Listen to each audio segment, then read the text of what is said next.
I think anything you can do to help someone out that's starting out, thinking about starting a business or anything for themselves. I mean, letting people know that you've been through the fire, what's worked, what hasn't worked. I'm all for sharing any information I have.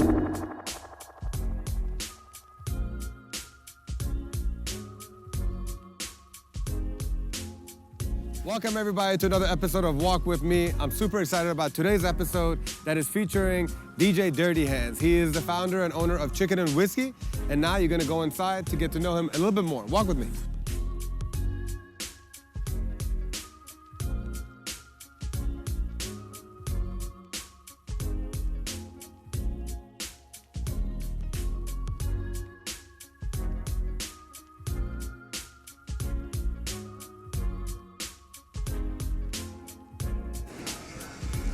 What's up, buddy? What's up, man?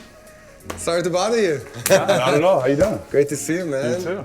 We've clearly both been busy. You've been doing some amazing things over here, so I thought how great of an opportunity it would be to come and not just catch up with you, but let our friends out there get to know who DJ Dirty Hands is. Oh, that's great. Have you been? Wonderful. Good. Pretty busy with this place, I can see. Very busy. Yeah, we're working on 2 new locations right now, so we have a lot going on. Rocking and rolling. Yeah. Before we talk about all the great things that you're doing here and the amazing story behind this little thing, let's give a little background to who Charles Koch is and how he became DJ Dirty Hands in the first place. I think it started, I guess, in the mid-90s, maybe early 90s, and I really kind of was infatuated by the idea of just DJing, just controlling a crowd. And it started just from kind of going out with friends at a young age, and then I really, was big into the DJ battle scene. Like I started watching like the Executioners and the Scratch Pickles and Craze and all these different guys that were amazing DJs, and I was like, I want to do that. Right. Like that was amazing to me, the tricks, scratches. And, so all turntables from the get-go, basically? All turntablism was what really got me into DJing. Yeah. The clubs came later. So originally it was about that. And then I guess moving forward, I got a couple of records. I had to wait till I could afford real turntables. Right. And that just started everything. So were you like into music from a very early age, like as a child, or how'd you get into it? Yeah, I was. I used to actually take an old school boombox radio, and I would sit there and like try to be like a news person speaking into like a tape, and then my mom, I'd go in and I'd push the play button, and she would sit there and laugh because I'd try to be funny. Yeah. And that was the first thing, like getting into recording. And then hip hop was starting to get big, like in the late 80s, mid 80s, the late 80s is, at that age is when I got interested in it. Right. And was into breakdancing. Oh, wow. And then, that kind of started me into the music, into the hip hop. So like, what were your favorite hip hop bands or like one of the early on rappers in the 80s that you were loving? Oh man, Run DMC. Little rapper's delight, maybe you got a little breakdancing and some hip hop together coming? I think everyone had to like that a little bit. As time went on, it really wasn't my favorite, but Run DMC was probably the first time I was like, okay, this is amazing. Beastie Boys, right. All that. But that got me started.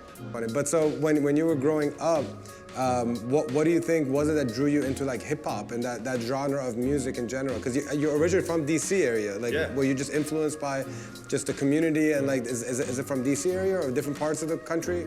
New York, DC. I mean, obviously back then it was all from New York and New York culture. And I really don't know what drew me to it. It's just something was like, I need to be a part of that. Right. Whatever it is. I can't say there was like one thing or an epiphany. It was just like one of those things where I heard it and was like, this is great.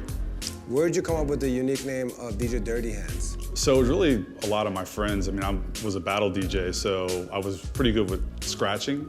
And so that's how it came about. They would call me Dirty Hands, and it just turned into my name. Oh, okay. So you're going to give the credit to other people. I thought it was maybe completely other people. Yeah, that wasn't me. And then so from the DJing career, you kind of like shifted into eventually running and owning one of the most popular night spots called Fly Lounge, which the concept still to this day I feel like is one of the most unique ones that have been the DMV area. What was the catalyst behind creating a 747 in the basement of a DC club? So originally, it started, I got my pilot's license like 15 years ago. So my grandfather was a pilot, my uncle was a pilot. I've seen nice pictures of those too, that's right. Yeah, so it just was something in my head. I was like, to have a place that looks like the inside of a plane. Yeah. But I really didn't know what I was getting myself into. It's like you go from being a DJ to thinking about opening a business with no business background, right. No architects. I mean, I think I sat down with one architectural firm and they were putting propellers on a wall and they didn't get my vision. I wanted to look like you were inside the plane. And it was literally done on napkins.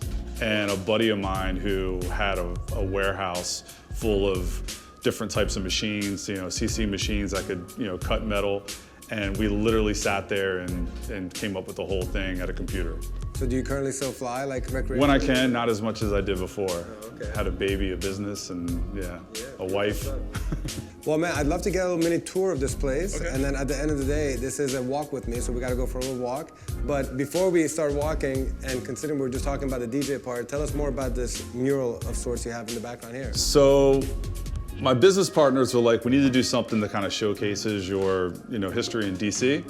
And this was kind of what we came up with. A buddy of mine, Corey Stowers, who's done a bunch of murals in DC, was like, I have a lot of your old flyers, and I had a few as well. So these are literally flyers from a lot of the parties and shows that I've done over, I guess since the 90s. So when you look back at this, I'm sure you're super proud of all the memories. Which one of these stands out as like an epic, a memorable night that you will never forget?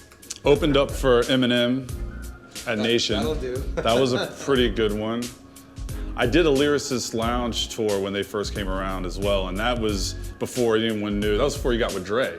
So people didn't even know Eminem at the time. That was a real introduction. Yeah, so that was really interesting. I think that Dell show was pretty amazing. And Soul Camp was an actual hip hop party that I did with my partner Tech One.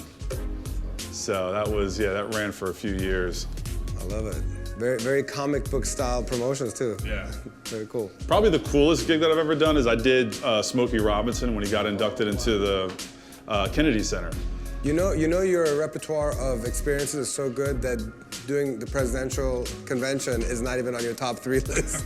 Doing it with Bill Clinton, right? Yeah, that was pretty cool too. Incredible.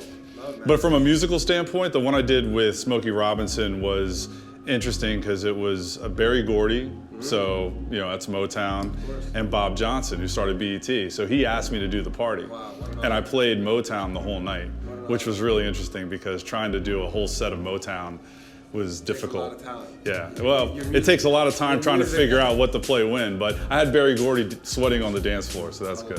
All right, so over here, we're going into the heart of the speakeasy portion of it. Do you want to talk a little bit about the coolness of integrating the DJ and the music component of Chicken Whiskey with all these nice records? Yeah, so basically these are all the records that I did all my gigs with, and I brought all my crates. I hadn't really used these in a while because most people, we're all using Serato now. Yeah. But I thought it would be cool to just incorporate, all the old school records that I always use and kind of let people pick through them. A lot of my DJ friends think I'm crazy because I have really nice records in here. And it's also kind of a social experiment, like are people gonna steal my records? But no one has walked away with my records. A couple of them, I've taken them out of the sleeve.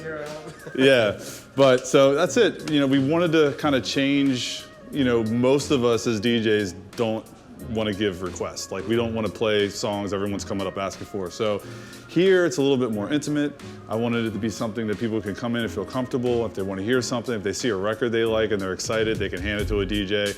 So it's been kind of rewiring how we think about it in here and just make it fun, It's like a traditional jukebox, like right. You old school style. You're like, hey, I like this, you put it over here. It goes against everything as a DJ you want, but... There's so many rants by DJs about like, hey man, just let us do our thing. We don't want anyone giving us requests. Right. And here you are going against the grain and be like, hey, you know what, we actually welcome it. And I think that creates a great synergy between your customers and the DJs. And as a DJ, you don't have to hold a dance floor. Even though people dance in here, it's not really designed to play for this little group of people dancing. Like the DJs here play a wide range of music, different genres, and those are the kind of guys I have coming in here, people that can do that. They can look at a crowd and go, I'm gonna go here with it. Shout out to DJ Oz, who's also one of our DJs, and he does a great job here with you as one of your partners as well. Class act dude, and you always have a great lineup of DJs. So like, what nights is a good night to come over here to experience Chicken Whiskey's like nightlife, if you want to call it? So the weekends are always very busy. Friday, Saturday, if you're looking for more of the high energy, it's like definitely Friday and Saturday. Thursdays, I play old school videos on the wall. It's a little more chill, and you know, it's just a different vibe. But really, anytime Wednesday through Saturday, you're gonna get a different experience. It's fun. Why don't you kind of let us know a little bit about the wide array that you have over here? So my business partner, Chris, put this selection together. I'm not a big whiskey drinker, but from what I hear, it's a great selection. We have our own whiskey from Catoctin Creek, which is great. Over 100, right? Over 100 whiskeys in here, yeah. So the goal with these drinks was to have something, you know, you go to these places that are very like bartender driven. It takes a long time to get a drink. So what Chris did was he came up with a way that we can have great drinks that are made fast, but still have like that, you know, mixologist type of a flavor to it. I love it. Very cool. Well, let's go out for an actual walk, man, to stay within the name of the episode.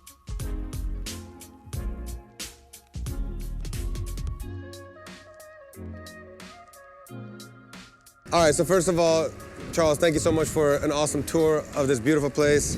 Wish you guys all the best. You guys are doing great stuff, great food, great music, always leads to great success, you know? And so you're definitely one of the good guys in town that I love to see continue doing great things. I appreciate that. Speaking of great things, Unite and Conquer, man. I really appreciate you lending your name to this event and being a DJ on stage with me to entertain everyone there. What are your thoughts about Unite and Conquer? Like, why did you choose to be a part of it? Why do you think that we should have other people, like entrepreneurs, be a part of it? What are your thoughts about? Because I think anything you can do to help someone out that's starting out, thinking about starting a business or anything for themselves, I mean, letting people know that you've been through the fire, what's worked, what hasn't worked. I'm all for sharing any information I have. A lot of my close friends and people I admire in this business have shared all of the good things, the bad things that they've gone through, and it's helped me a lot. So I think you have to give back to people and let them know. Anybody I can help from going through the same things I've gone through, good and bad, you know, you want to be able to help them. And I love it when we spoke on the phone a few days ago, you know, you mentioned that, like, I don't want to work with people that haven't gone through that fire, you know? Like, it's just, you can't possibly be successful without having some epic failures, right?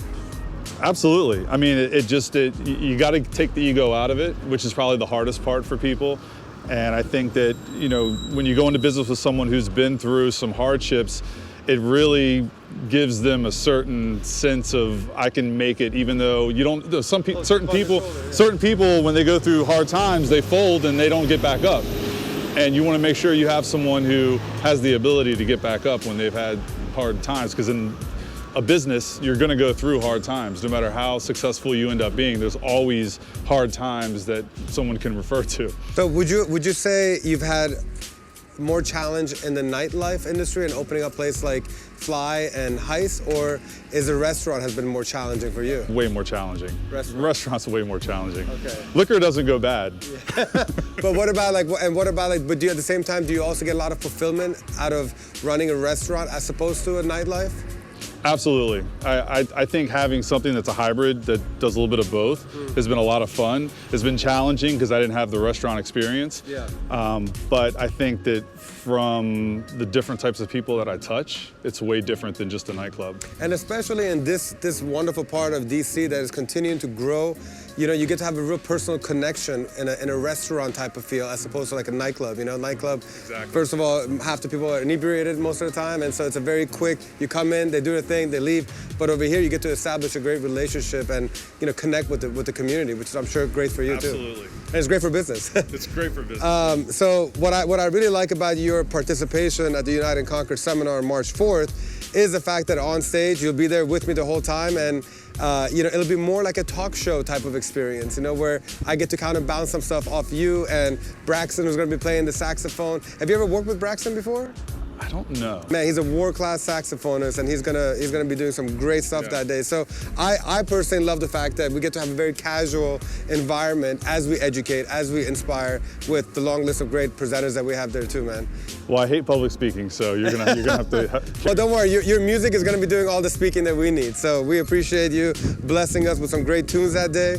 And you know, in general, I just thank you. Thank you for being a part of United Conquer. Thank you for all you've done for the DMV community. You set the bar high for DJs. Now you're setting them high for entrepreneurs and the hospitality industry. You know, the fact that you're from DC and you're repping DC, and you know you're bringing the community together. It's extremely admirable. I respect that about you and your fellow teamers at Chicken and Whiskey. And we look forward to having you, man, March 4th at the United Conquer Seminar. Thank you, man. It's my pleasure. Love you, man. Appreciate You too, it. brother. Thank you. All the best. That's a wrap.